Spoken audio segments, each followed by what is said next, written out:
ya mwanamke. Kutoka kwetu hatuna la ziada. Moja kwa moja tunakupeleka hadi katika gereza la wanawake la Lang'ata, ambako naarifiwa kwamba mke wa Rais Mama Rachel Ruto anaongoza hafla ya maadhimisho ya siku ya wanawake, na kama unavyoona hapo wanahutubia. Kwa hivyo moja kwa moja tuende huko. Kakamega and Kitale women prisons, and second, to grow our reach to all the 44 women prisons in the country, holding a total of 6,000 women. We want to expand Karakana, thank you.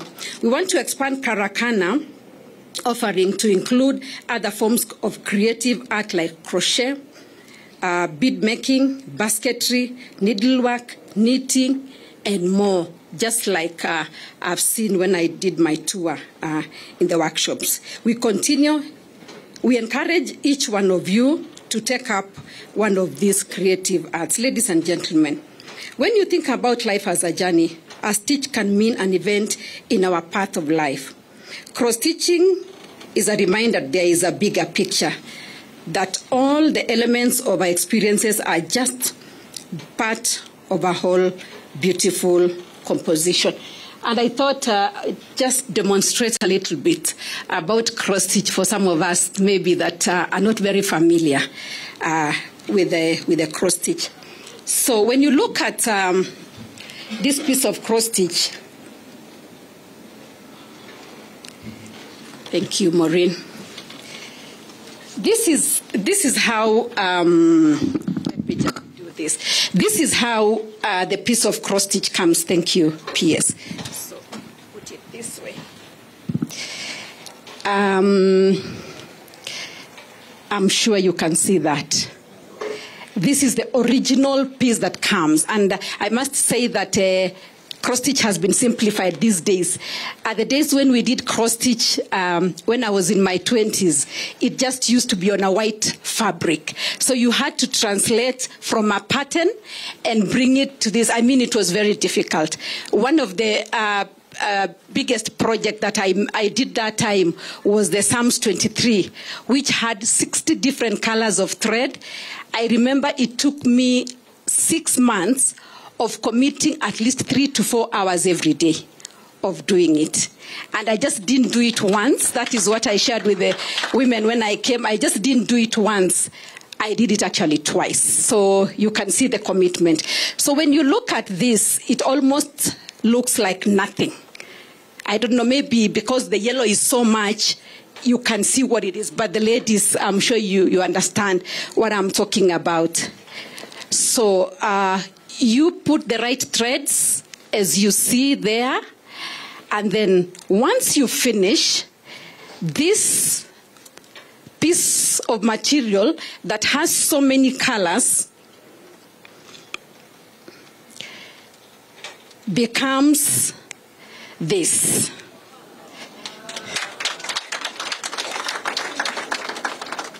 And so what happens, because it is they've used water paints, you know, the yellow and the green and the whatever colors you see there are actually water paints.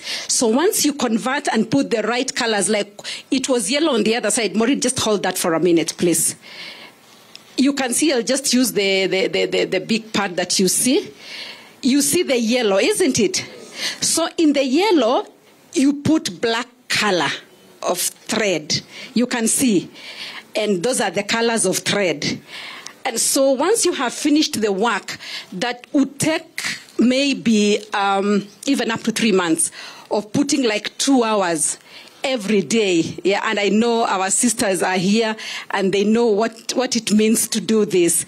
So you wash it clean, and then we do value addition like what you see in this frame.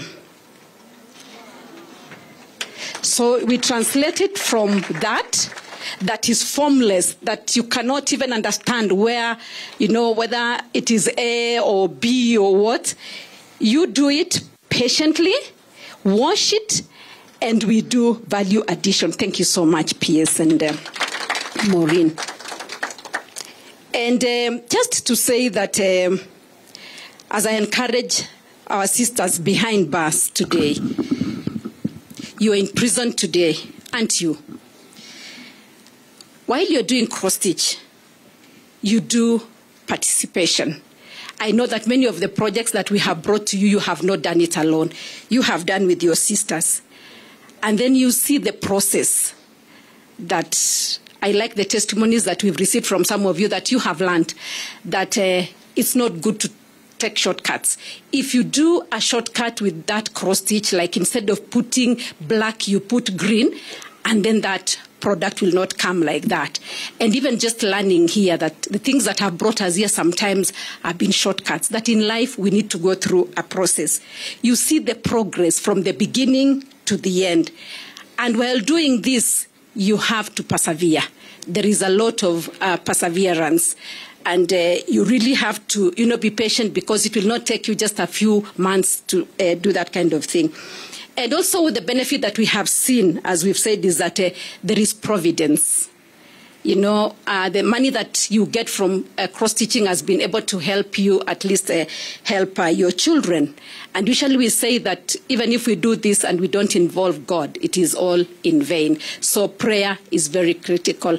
And even, this is relevant to everybody. Each one of us, not just our clients or our sisters, but each one of us, we need to be patient. We need to progress in what we are doing. We need to involve God. We need to be persevering people in everything that we are doing. So I just want to say that you're here today.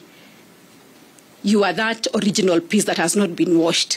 But let's pick the lessons that we are learning here, that the day the Lord enables us to leave these gates, we can be different people and we can transform our communities even as we go back to the communities.